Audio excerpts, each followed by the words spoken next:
절대쌍교 고룡원저 제47장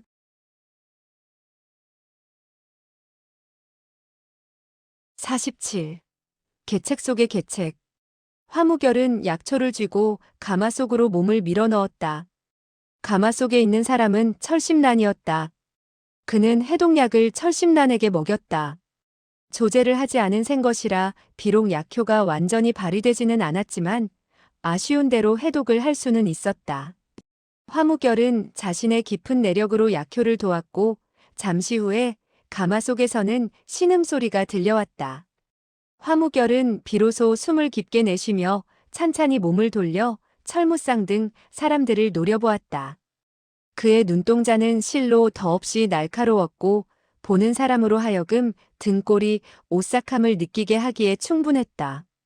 그는 또박또박 힘주어 말했다. 누가 독을 놓았소?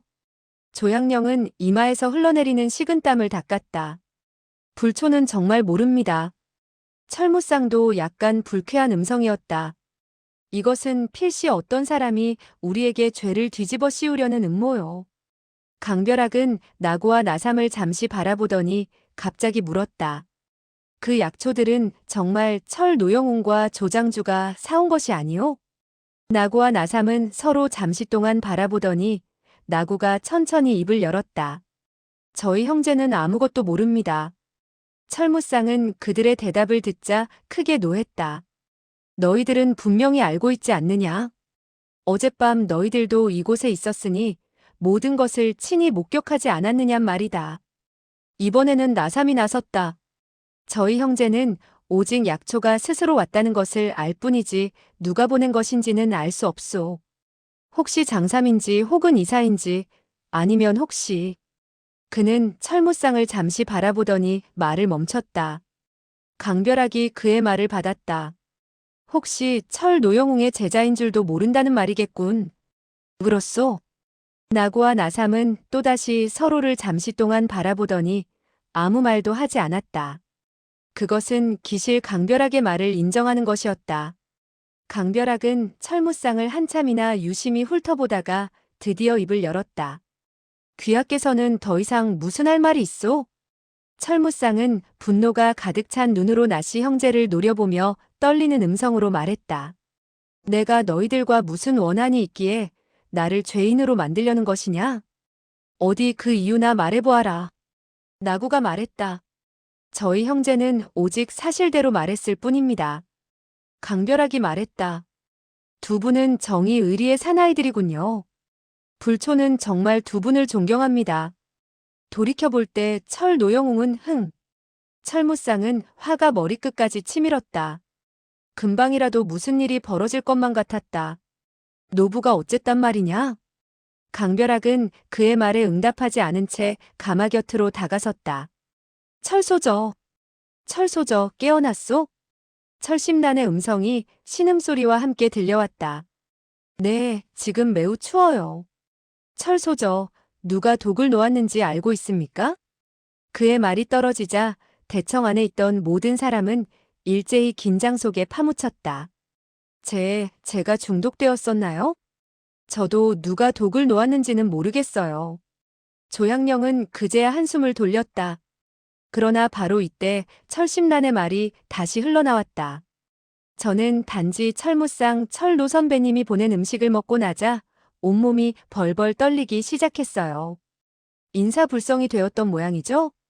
그녀의 이 몇 마디가 떨어지자 대청 안에 있던 모든 사람의 얼굴은 돌처럼 굳어졌다. 철무상은 억울한 듯 발로 땅을 차며 안타까워했다. 내가 어찌 사람을 모독하느냐? 강별학이 그의 앞을 막았다. 일이 이쯤 됐는데 당신이 아직도 변명한다면 사내대장부가 아니지 않겠소. 철무상은 대노한 음성을 터뜨렸다. 닥쳐라. 노부는 이 여자와 원한이 없을 뿐만 아니라 알지도 못하는데 무엇 때문에 해치려고 했겠느냐? 강별학이 화무결을 바라보며 입을 열었다. 화 공자께서 철 노영웅의 말씀을 믿으십니까? 화무결은 정말 예사인물이 아니었다.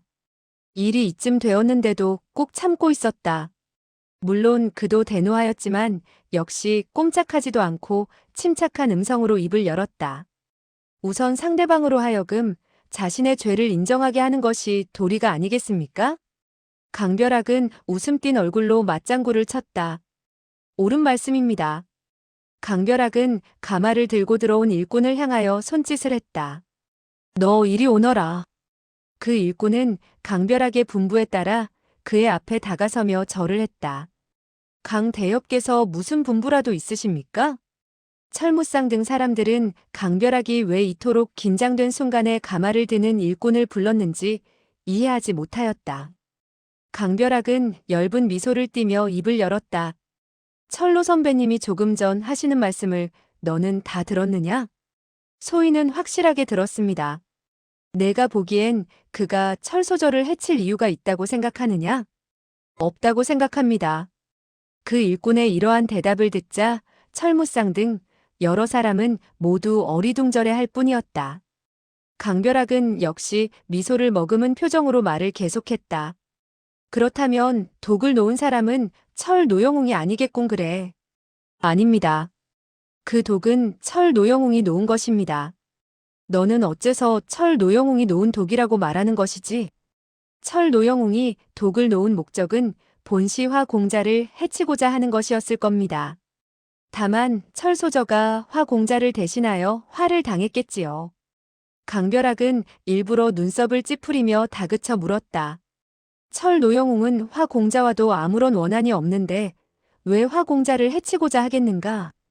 그의 말이 채 끝나기도 전에 철무상은 대노한 음성으로 그의 말을 가로챘다. 그렇소. 노부가 왜 그를 해치고자 하겠소? 그 일꾼은 철무상의 그토록 큰 외침 소리를 듣고서도 조금도 당황하지 않고 천천히 입을 열었다. 사람을 죽이려 할 때는 당연히 원인이 있기 마련이죠.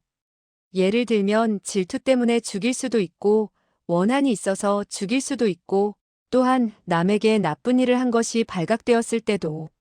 철무상은 대노하여 큰 소리로 외쳤다. 노부는 평생을 떳떳이 살아왔는데 내 녀석이 감히 노부의 인격을 모독하다니 죽고 싶어서 환장을 했느냐? 그의 외침소리는 우레소리를 무색하게 할 정도였고 지령장에서 잔일을 하는 일꾼들도 모두 그 소리에 놀라 벌벌 떨며 안색이 변하였다. 그러나 그 가마를 들고 온 일꾼은 여전히 태연했다. 철무상 등 사람들은 강별학에게 속한 가마를 드는 일꾼조차 이토록 담이 크고 달변인 것을 보자 감탄을 금치 못했다. 그러나 소호하는 그 가마를 드는 일꾼이 다른 사람이 변장한 것이 틀림없다고 장담할 수 있었다. 그래서 그는 유심히 그 일꾼을 바라보았고 보면 볼수록 아는 사람 같다고 느껴졌다. 철무상은 너무나도 어이가 없었던지 미친 듯이 껄껄 웃었다. 좋다. 사람들 앞에서 노부가 도대체 무슨 나쁜 일을 했는지 어디 한번 똑바로 말해보아라. 그 일꾼은 태연하게 입을 열었다. 나쁜 짓도 여러 가지가 있습니다. 예를 들어 남의 닭이나 개를 훔치는 것도 나쁜 짓이죠. 하지만 그것은 대단한 일이 아닙니다. 대단한 것은 남의 표운을 훔치고 사람을 죽이는 것 같은 일입니다. 철무상이 너무나도 대노하여 음성마저 떨렸다. 너는 노부가 누구의 표운을 훔쳤다는 것이냐? 예를 들면 단합비 어른의 표운이라 할 수 있죠. 단합비? 너냐 너. 단 어른과 조장주가 서로 용납할 수 없는 사이라는 것은 이 근방에 있는 사람이라면 모두가 알고 있는 사실입니다. 단 어른이 은을 남에게 빼앗긴다면 사고자 하는 물건을 당연히 살 수 없게 되겠죠. 그렇게 되면 이 근방에서 조장주의 장사를 가로채는 사람은 아무도 없게 되지 않겠습니까? 설사 그렇다 해도 그것이 노부와 무슨 관련이 있단 말이냐? 그 일꾼은 여전히 웃음을 잃지 않았다. 철 노영웅이 만약 암암리의 단합비의 표운을 빼앗는다면 비단 조장주에게 살해금을 받을 수 있을 뿐만 아니라 그 물건을 사고자 하는 은도 철 노영웅의 손아귀에 들어가지 않겠습니까? 너 계속 말해보아라. 본시 철 노영웅은 아무에게도 이 일을 들키지 않을 것이라 생각했겠죠. 설사 강호의 인물들이 이 일을 조사하고자 하더라도 절대로 철 노영웅님을 의심하지는 않을 테니까 말입니다. 그는 미소를 잃지 않으며 다시 말을 계속 이었다. 그런데 단 어른께서 화 공자를 초청했을 줄이야 철 노영웅으로서도 미처 생각지 못했겠지요. 물론 철 노영웅도 화 공자께서 보통이 아니라는 것을 알고 계실 것입니다. 그렇기 때문에 이 일을 명확히 밝혀낼까봐 선수를 치려고 화 공자를 사지에 몰아넣을 속셈이 아니었겠습니까? 그의 이 말들은 확실하게 철무쌍을 범인으로 취급한 것이었다. 처음에는 그래도 만약 혹은 예를 들어서란 말투를 썼었지만 이제는 공개적으로 철무쌍이 범인이라고 지명한 것이었다. 철무쌍은 대노하여 큰 소리로 외쳤다. 이 악독한 놈! 노부가 너의 그 더러운 입을 찢어놓을 테다. 본래 성격이 급했던 철무쌍은 호랑이같이 그 일꾼을 향하여 덮쳐가며 연달아 장을 펼쳤다. 철무쌍은 삼상지대의 무예계를 영도하는 자였기에 무공이 실로 보통이 아니었다. 또한 그는 대노한 상태에서 거침없이 손을 썼기 때문에 일장 밖에서도 장풍의 거셈을 느낄 수 있었다. 그가 이토록 날카롭고 잔인한 수법으로 가마를 드는 일꾼을 상대하자 다른 사람들은 모두 기적이 일어나지 않는 이상 그 일꾼은 필시 철무쌍에게 죽음을 당하리라 생각했다. 이상한 것은 강별학이 바로 그 일꾼의 옆에 서 있었는데도 불구하고 추호도 그 일격을 막을 생각을 하지 않았다는 것이었다. 장풍 소리가 끊임없이 들려오는 가운데 한 사람의 비명소리가 들려왔다. 그 비명소리와 함께 한 인형이 뒤로 밀려나갔다. 놀랍게도 그 일꾼이 철무쌍과 일장을 맞부딪힌 것이었다. 그리고 더욱더 놀라운 것은 밀려나간 사람은 그 일꾼이 아니라 장력으로 무예계의 이름을 날린 삼상지대의 대협객인 애제여명 철무쌍이었던 것이다. 이렇게 되자 조양령 등 사람들은 모두 놀라움에 탄성을 발했다. 소호하는 그 일꾼으로 변장한 자가 도대체 누구일까 하고 애타게 생각하고 있었다. 그가 발한 장세는 무예계의 정종이면서도 상승에 속한 무공이었다. 그는 자신도 모르게 중얼거렸다. 아, 그러구나. 철무쌍은 일장 밖으로 떠밀려난 후에도 중심을 잡지 못하고 몇 발자국을 더 밀려나갔다. 만약 조양령이 재빨리 달려나와서 그를 부축하지 않았다면 쓰러졌을지도 모를 일이었다. 비록 쓰러지지는 않았지만 그는 얼굴이 창백해졌고 가슴이 크게 울렁거렸다. 분명히 무거운 상처를 입었던 것이다. 강별학은 엷은 미소를 지으며 입을 열었다. 철로 선배님은 역시 늙었군요. 철무쌍은 떨리는 음성으로 답했다.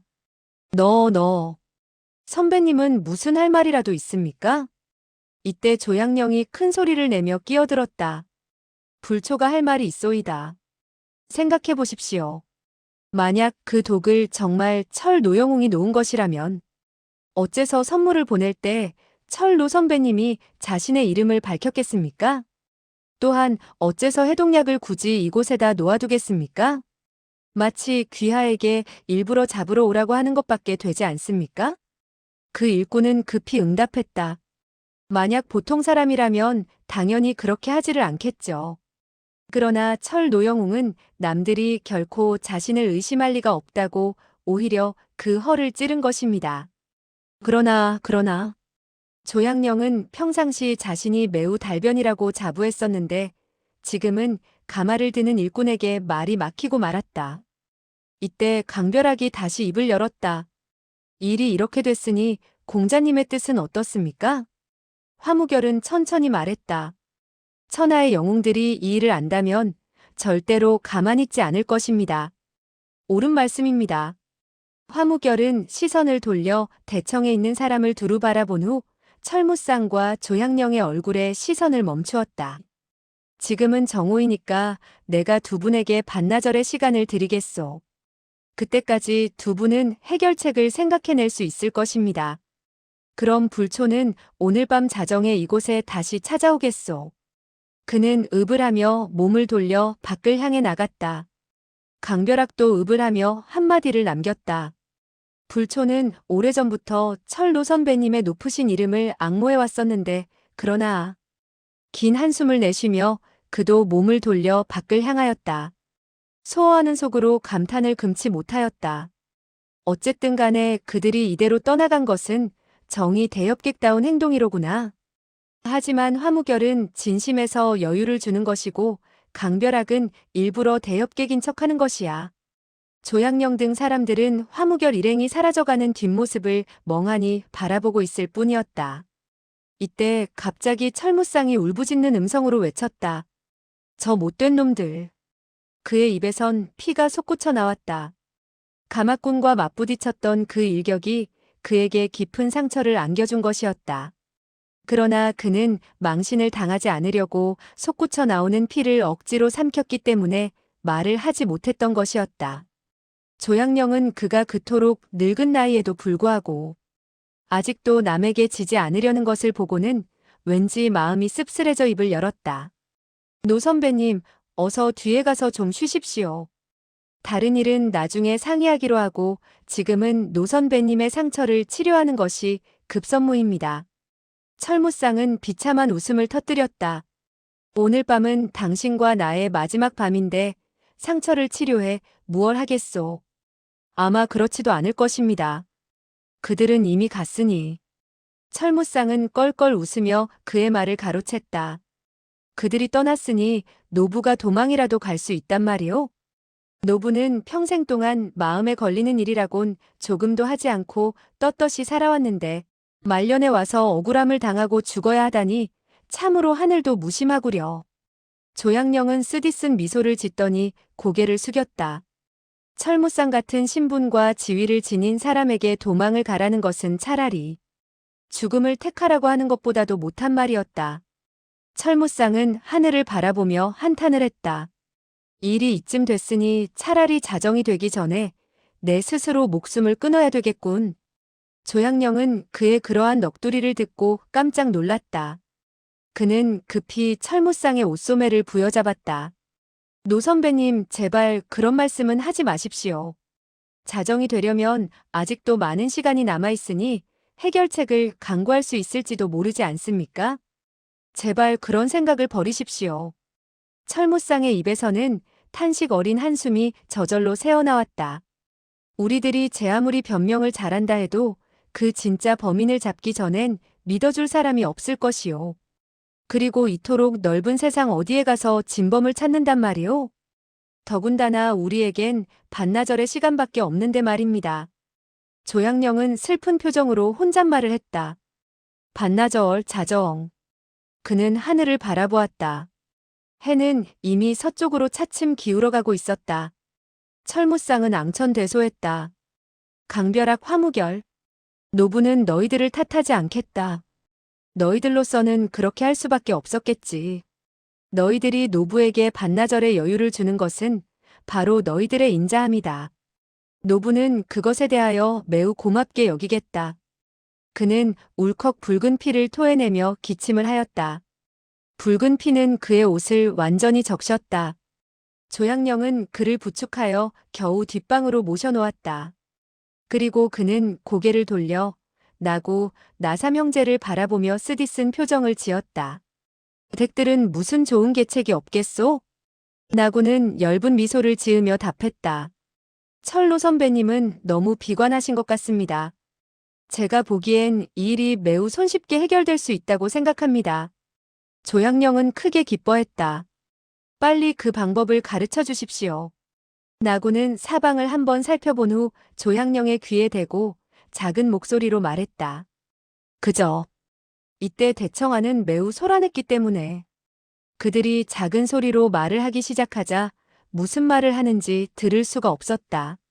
소호아도 그 소란함을 틈타 대청으로 들어왔다. 소호아는 대청에 어질러진 것들을 치우는 척하며 그들의 곁으로 다가가 귀를 기울였다. 우리로서는 선수를 치는 방법밖에 없습니다. 만약 다나비와 그의 딸을 이곳까지 납치해 온다면 강별학도 아마 함부로 행동을 취하지는 못할 것입니다. 이러한 말을 들은 소호아는 달려가서 그의 딱이라도 몇 차례 갈겨주고 싶은 마음이 간절했다.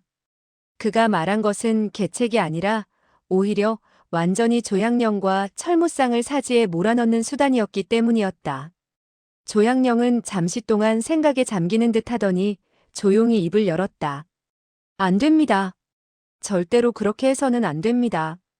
만약 그렇게 한다면 천하무림의 사람들은 표은을 강탈한 사람이 정말 우리라고 생각하게 될 것입니다. 그때 가서는 정말 변명할 여지가 없습니다.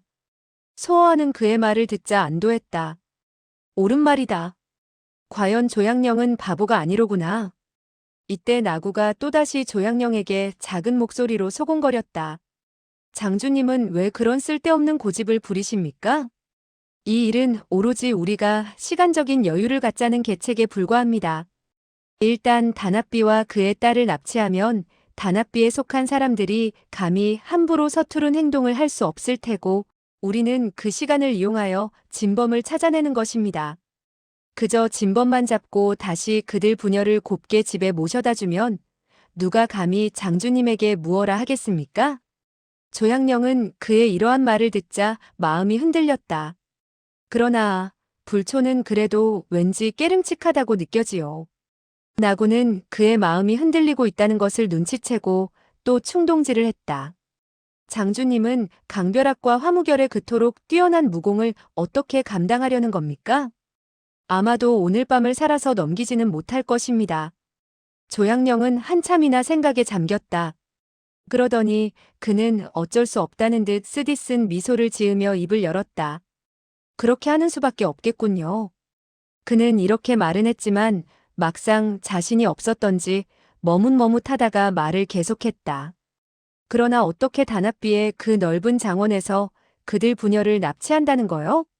나구는 입가에 자신 있다는 미소를 떠올리며 입을 열었다. 그것에 대해서 장주님은 걱정을 아니하셔도 됩니다. 나삼이 끼어들었다. 화무결과 강벼락은 우리가 설마 그런 생각을 하리라곤 결코 생각지 못할 것입니다.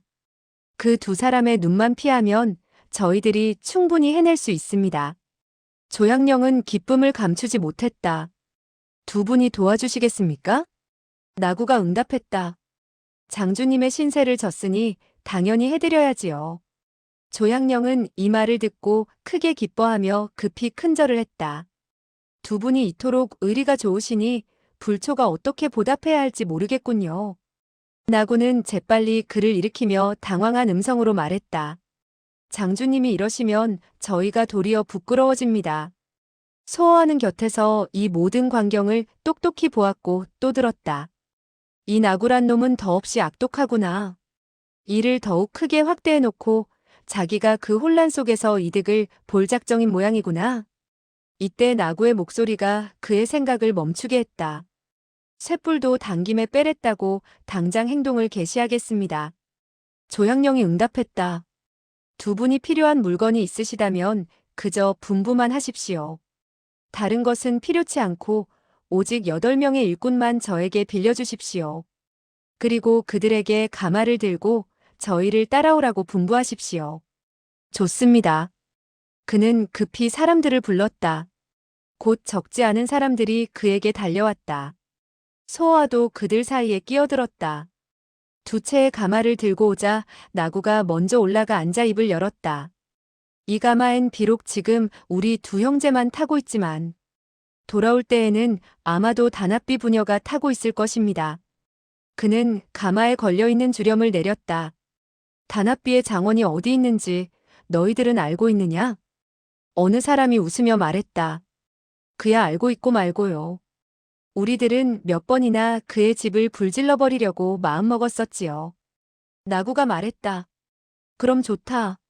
지금 즉시 떠나자꾸나. 7명의 일꾼과 소어하는 가마를 들고 출발했다. 그 7명의 일꾼은 무슨 목적으로 가는지 매우 궁금해하는 것 같았다. 약 한 그릇의 밥을 먹을 시간 동안을 가자 멀찍한 곳에 다나비의 장원이 보였다. 붉은색 대문 앞에 7, 8명의 사나이들이 앉아 있었다. 일꾼이 입을 열었다. 앞에 있는 집이 바로 그 다나비란 놈의 우리입니다. 나 어른께서는 어떻게 했으면 좋겠습니까? 나구가 가마 속에서 말했다. 곧장 들어가라. 이 말을 들은 소어는 놀라움을 금치 못하는 한편 생각에 잠겼다. 이들은 강벼락을 두려워하지 않는단 말인가? 그 일꾼은 더욱더 놀라서 멍한 표정을 지었다. 그러더니 그는 억지로 웃음을 짜내며 의아심이 가득한 음성으로 말했다. 다나비에겐 문을 지키는 개새끼들이 매우 많은데 만약 그들에게 물린다면 억울하지 않겠습니까? 나구가 다시 그 말에 응답했다. 너희들은 그저 내 말대로 들어가기만 해라. 그 문지기 녀석들은 절대로 너희들을 물지 못할 테니까. 가마를 든 일꾼들은 서로 마주 바라보다가 어쩔 수 없다고 생각하였던지 문을 향하여 걸어갔다. 그들이 문 앞에 당도하자 단시 장원의 일꾼들이 그들의 갈 길을 막으며 사나운 음성으로 외쳤다. 이봐, 너희들은 못하는 놈들이냐? 거기 서 있거라. 소어가 큰 소리로 외쳤다. 우리는 돼지를 잡으러 온 사람이다. 빨리 비켜라. 그가 이렇게 한 것은 물론 일부러 이를 망치려고 한 것이었다. 그래야만 강벼락을 나오게 할 수 있고 또한 그래야만 나씨 형제의 계책이 성공하지 못할 것이라 생각했던 것이었다. 당시 장원의 일꾼들은 과연 대노하여 욕설을 퍼부으며 달려왔다. 개새끼들아, 너희들이 죽고 싶어서 환장을 했느냐?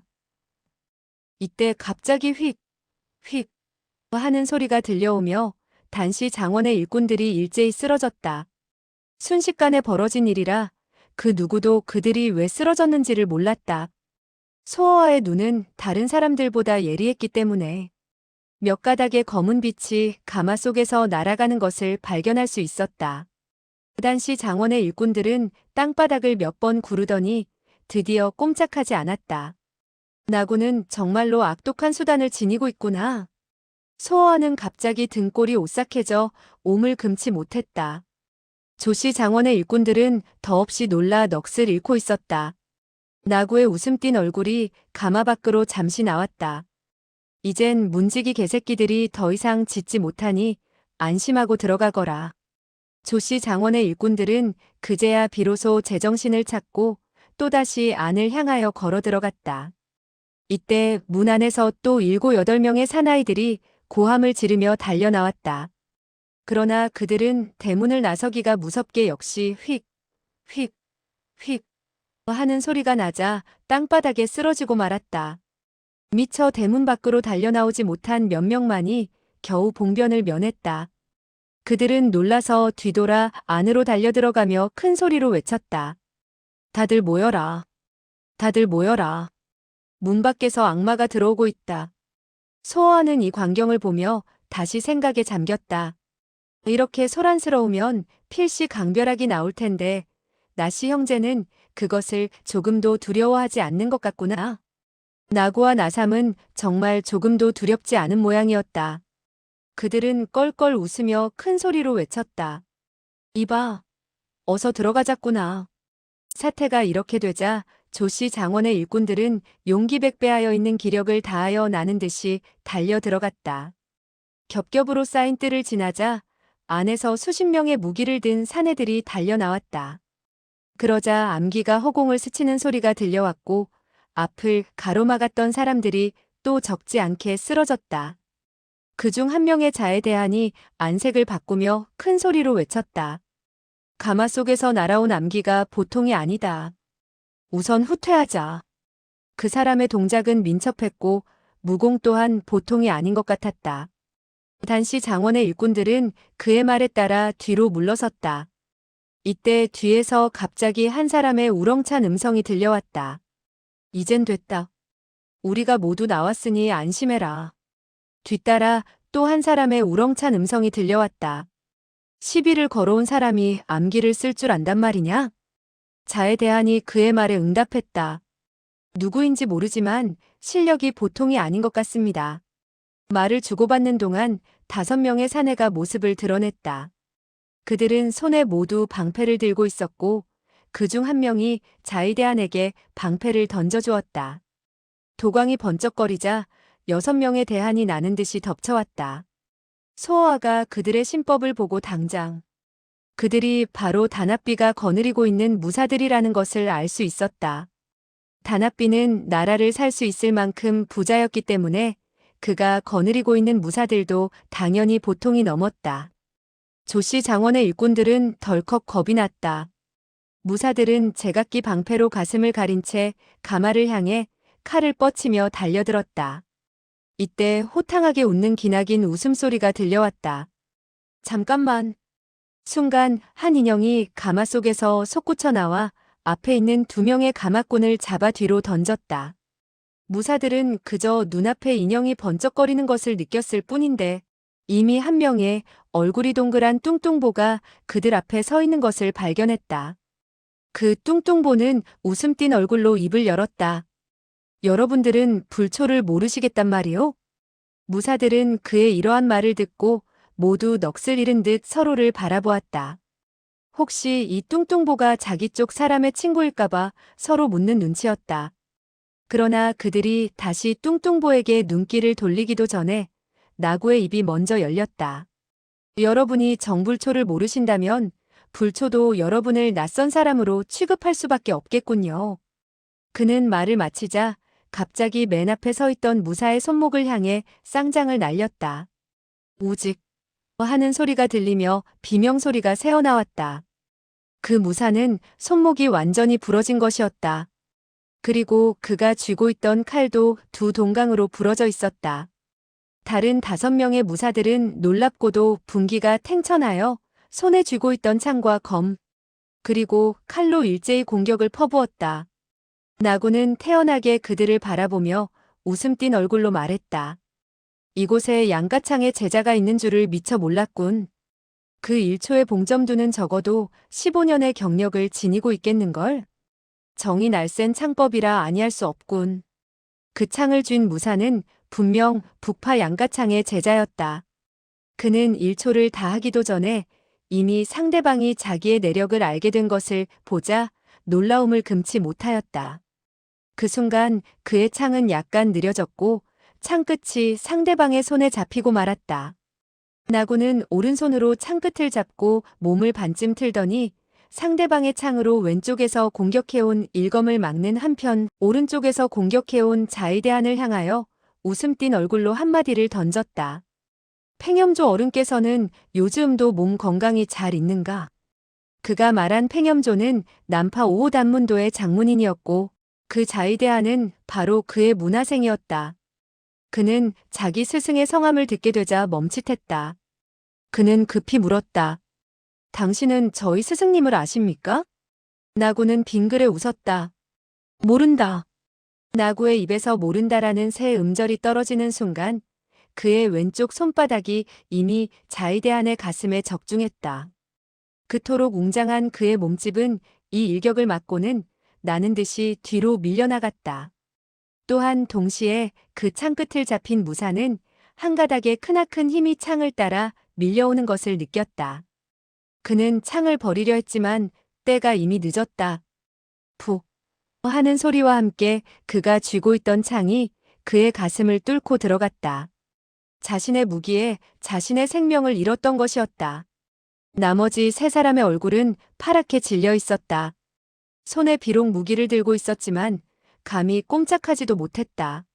나구는 여유있게 이야기를 하면서 그 3명의 무사들을 해치운 것이었다. 그의 무공은 차치하고라도 그 예리한 눈초리와 수단의 앙큼함과 악독함은 실로 소호아가 평생 처음 본 것이었다. 지금의 이 나구는 아무리 봐도 어젯밤 대홍권을 펼친 사람 같지가 않았다. 소호아가 놀라고 있는 동안 3명의 무사 중 1명이 또 쓰러졌다. 나머지 2명의 무사는 다리를 벌벌 떨기 시작했다. 나구는 킬킬거리며 웃었다. 이젠 나를 알겠지. 그 나머지 2 무사는 약속이라도 한 듯 일제히 떨리는 음성으로 말했다. 압니다. 알고 말고요. 하, 2 분은 나를 누구라고 알고 있소? 그 2 사람은 서로 바라보며 떨리는 음성으로 말을 이었다. 어르신네는 어르신네는. 나의 성은 나시고 이름은 구라고 부르오. 네, 네. 어르신네가 바로 나고 어른이죠. 나구는 만면의 웃음을 띄었다.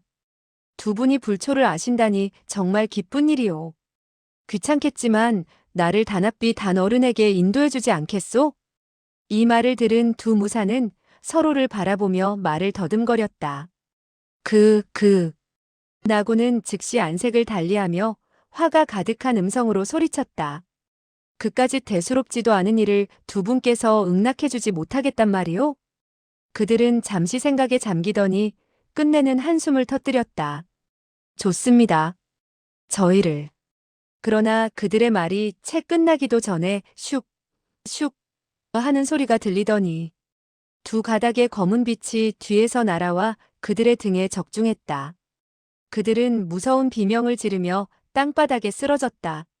한 사람의 기나긴 웃음과 말소리가 어울려 들려왔다. 내가 이미 단 어른을 모셔왔으니 너희들이 길을 인도해주지 않아도 된다. 나삼이 앞에서 성큼성큼 걸어 나왔다.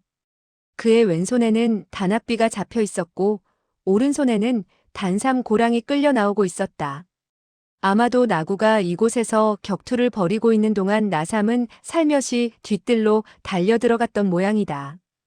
단삼 고랑은 비록 무공을 조금은 알고 있었지만 당연히 나삼의 적수가 되지 않았던 까닭에 끌려 나왔던 것이다. 사방에는 아직도 수십 명의 단시 장원의 인물들이 남아 있었지만 나삼이 그들의 주인을 끌고 나오는 것을 두 눈으로 똑똑히 보면서도 감히 손을 쓸 수가 없었다. 이 신비한 나씨 형제는 과연 손쉽게 단합비 부녀를 납치했던 것이다. 소호와는 놀랍고도 이상한 생각이 머리에 떠올랐다. 강벼락은 어디로 갔단 말인가? 이때 단합비는 너무나도 놀라 안색이 파랗게 질려 있었고 나삼의 분부에 완전히 복종하는 눈치였다. 그는 나삼의 분부에 따라 가마에 올라탔다. 삼고랑은 두 눈을 방울같이 부릅뜨고 있었지만 저항하기엔 상대들이 너무 강했다. 결국 그녀는 나삼에 의해 가마 위로 밀려 올라갔다. 나삼은 시시덕거리며 웃었다. 이봐 친구들, 어서 가마를 들고 가야지. 나구도 웃음 띤 얼굴로 말했다. 이 가마는 별로 작지 않으니 우리들도 올라가서 타자꾸나. 친구들 수고 좀 해주시오. 그는 나삼과 함께 가마 위로 올라탔다. 한 가마에 두 명씩 타자 나무로 된 바닥이 삐걱삐걱하는 소리를 내었다. 하지만 조씨 장원의 일꾼들은 설사 가마가 더욱더 무거웠다 해도 기꺼이 들고 갈 용의가 있었다. 신바람이 났던 것이다. 소호와는 또다시 생각에 잠겼다. 강벼락은 끝내 나타나지 않았는데 혹시 아직도 돌아오지 않았단 말인가? 그들은 벌써 돌아왔어야 할 시간이 지났는데 왜 아직도 돌아오지 않았을까? 혹시 그들은 나구와 나삼이 이렇게 하리라고 미리 알고 일부러 자리를 피해 주었단 말인가? 나구와 나삼이 어떻게 강벼락이 없다는 것을 알았을까? 혹 그들 형제는 벌써부터 강벼락과 연락이 있었단 말인가? 소호와는 한숨을 쉬며 여러모로 생각해 보았다. 강벼락은 정말 악독하고 무서운 놈이로구나. 악독한 계책 속에 더욱더 악독한 계책이 숨어 있으니 말이다. 이 천하의 나 강어 외에는 아마 그의 악독한 계책을 아는 자가 없을 것이다. 그가 생각을 거듭하고 있는 동안 가마는 이미 옆길로 꺾어 돌아갔다. 돌연 앞에서 한 채의 가마가 다가오고 있는 것을 발견할 수 있었다. 가마를 들고 오는 자는 바로 그 말을 잘하는 일꾼이었다. 그 가마 뒤에는 두 필의 말이 따르고 있었는데 말 위에 탄 자는 강벼락과 화무결이었다. 소호와는 또다시 놀랐다. 그는 문득 무엇인가 생각나 갑자기 큰 소리로 외쳤다. 어서 비켜라. 너희들은 이 가마에 누가 타고 있는지를 알고 있느냐? 조씨 장원의 일꾼들은 화무결과 강벼락을 보자 이미 벌벌 떨고 있다가 그의 이러한 외침 소리를 듣자 더욱 놀라 식은 땀마저 흘러내리게 되었다. 그러나 무슨 영문인지 몰라도 강벼락은 그의 말을 따라 가마를 옆으로 비키라 분부했다. 소호와는 가마를 들고 지나갈 때 일부러 그 말을 잘하는 마부와 부딪히며 낮은 음성으로 말했다. 나는 너를 알고 있는데 너는 나를 알고 있느냐? 그러나 그 일꾼은 전혀 그의 말은 듣지 못한 것처럼 고개를 숙이며 그의 옆을 그냥 지나쳤다. 가마가 서로 엇갈려 지나간 후 조씨 장원의 일꾼들은 비로소 한숨을 돌렸다. 소호하는 속으로 냉소를 터뜨렸다. 과연 내 짐작이 틀림없구나. 전하씨 형제란 놈들과 강벼락은 벌써부터 내통이 되어 있었구나. 그렇기 때문에 그는 일부러 이 가마 속에 누가 타고 있는지를 알면서도 모른 척했구나. 이것은 철무상에게 가장 큰 타격을 주는 일격이었다. 그가 만약 그래도 자신이 은을 강탈한 것과 독을 놓은 일에 관련이 없다고 변명한다면 천하의 많은 사람 중에서 믿는 사람이 과연 몇이나 될 것인가?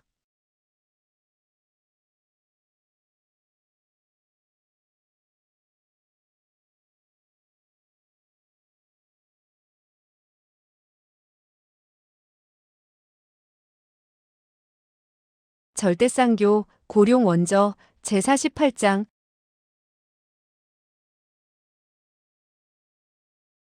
48 철무상의 죽음. 지령장으로 끌려온 단합비 부녀를 보며 장원 사람들은 환호했다. 수년간 뼈에 사무쳤던 원한을 풀 기회를 잡았으니 그 기쁨은 이루 말할 수 없었다. 장주 조양령 역시 이 상황에 약간의 부당함을 느꼈으나 자신을 괴롭히던 숙적이 손안에 들어오자 기쁨에 취해 술잔을 높이 들었다. 이 광경을 지켜보던 소어와만이 안타까움에 깊은 한숨을 내쉬었다. 그래, 지금 실컷 웃어두어라. 곧 울음바다가 될 테니. 조양령은 축연을 베풀며 나삼과 나구 형제에게 감사를 표했다. 두 분의 도움이 없었다면 불초 조양령은 평생 이 한을 풀지 못했을 것이오. 죽어도 이 은혜 잊지 않겠소. 나삼이 묘한 미소를 지으며 물었다. 대수로운 일도 아닙니다. 그런데 장주님, 앞으로는 어쩌실 작정입니까? 조양령은 잠시 머뭇거리다 대답했다. 일이 이쯤 되었으니 나는 그저 큰일은 작게, 작은 일은 없게 마무리하고 싶소. 조금 뒤 강벼락이 오면 잘 해명하고 그가 더 이상 탓하지 않는다면 단합비 부녀를 놓아줄 생각이오. 그 말을 들은 나구가 갑자기 싸늘한 비웃음을 터뜨렸다. 장주님, 상황 파악이 안 되시는 모양이군요. 이제 와서 무슨 해명을 한단 말입니까? 조양령의 안색이 변했다. 그게 무슨... 이미 주사위는 던져졌습니다. 장주님이 아무리 결백을 주장해도 강벼락은 믿지 않을 겁니다. 이제 남은 것은 정면 대결뿐입니다. 당황한 조양령의 목소리가 떨렸다. 그렇다면 결국 두 분이 노부를 사지로 몰아넣은 셈 아니오? 나삼이 다시 냉소를 머금고 말을 받았다. 우리 형제가 목숨을 걸고 도와드렸거늘 돌아오는 것이 고작 그런 의심입니까? 조양령은 즉시 자신의 실언을 깨닫고 사과했다. 미안하오. 내가 너무 당황한 나머지 실언을 했소. 부디 가르침을 주시오. 이 위기를 어찌 넘겨야 하겠소? 나구는 표정을 풀고 또박또박 강조했다. 화해할 수 없다면 싸우는 수밖에 없습니다. 강벼락과 화무결의 무공이 아무리 뛰어나도 지혜로 맞선다면 승산이 있습니다. 두 형제는 만담을 나누듯 말을 주고받으며 조양령을 구렁텅이로 이끌었다. 단합비 부녀를 인질로 잡고 있는 한 강벼락도 함부로 움직이지 못할 겁니다. 이 대청 사방에 궁수들을 매복시키십시오. 그들이 들어오는 순간 화살 세례를 퍼부으면 목숨이 10개라도 버티지 못할 것입니다. 멀리서 이를 듣던 소어와는 혀를 찼다. 참으로 한심한 계책이로구나. 강벼락 같은 여우가 그런 뻔한 수에 당할 리 있나? 조양령이 저들의 말대로 움직인다면 스스로 무덤을 파는 꼴이다. 그리 되면 강벼락이 그를 죽여도 강호 누구 하나 조양령의 편을 들지 않겠지. 결국 공포에 질린 조양령은 그들의 부추김에 넘어가고 말았다. 좋소. 악독하지 못한 자는 대장부라 할 수 없다 했지. 끝까지 맞서보겠소. 몰락의 전주고. 날이 저물 무렵 지령장 대청에는 무거운 긴장감이 감돌았다. 철무상은 넋이 나간 듯 초라한 모습으로 앉아 있었고 대청 사방에는 30명의 궁수가 매복했다. 소어와 역시 일꾼 틈에 섞여 기회를 엿보고 있었다. 그때 장원 밖에서 말발굽 소리가 멈추고 7명의 검객이 들어왔다.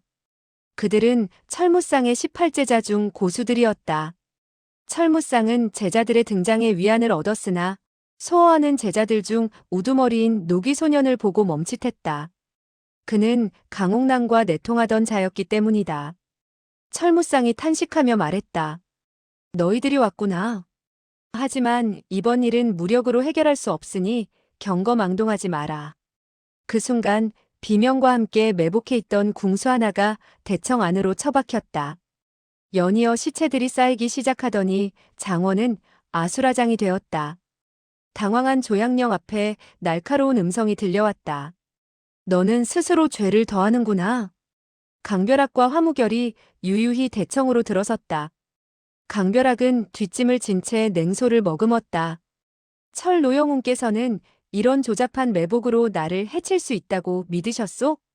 나를 너무 우습게 보셨구려. 철무쌍이 노호했다. 이게 어찌 된 일이냐? 조양령, 도대체 누가 이런 비겁한 짓을 시켰단 말이냐? 그때 나고와 나삼 형제가 돌변하여 외쳤다. 우리는 두 분을 영웅이라 믿고 왔건만 이토록 비겁할 줄은 몰랐소. 이제 우리는 지령장의 일에 상관하지 않겠소. 조양령은 기가 막혀 울부짖었다. 이 모든 것이 당신들의 계책 아니었소. 그러나 나씨 형제는 차갑게 외면했다. 모든 화살은 조양령과 철무쌍에게 돌아갔다. 격분한 철무쌍은 피를 토하며 쓰러졌고 그 틈을 타 노기 소년이 스승을 배신하는 연기를 펼쳤다.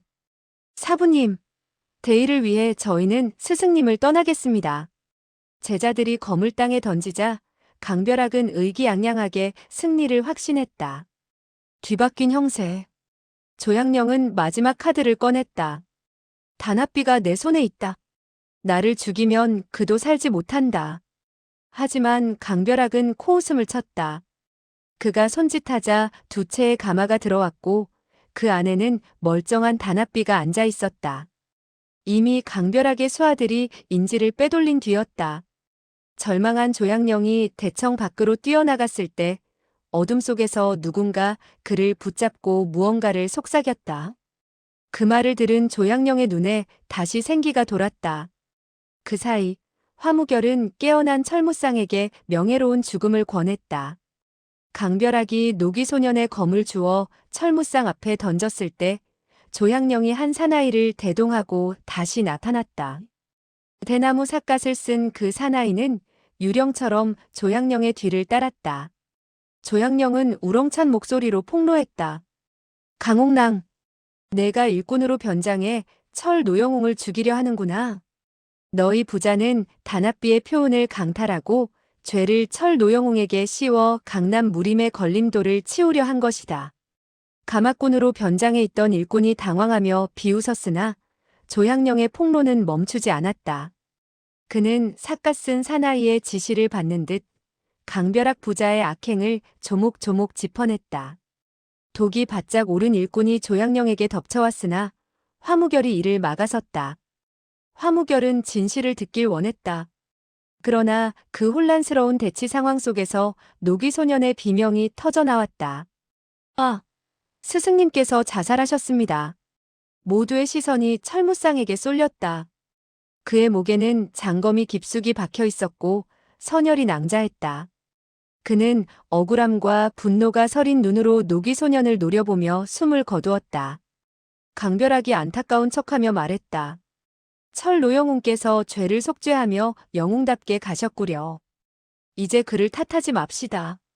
그때 삿갓을 쓴 유령 같은 사나이가 천둥처럼 외쳤다. 거짓말 마라.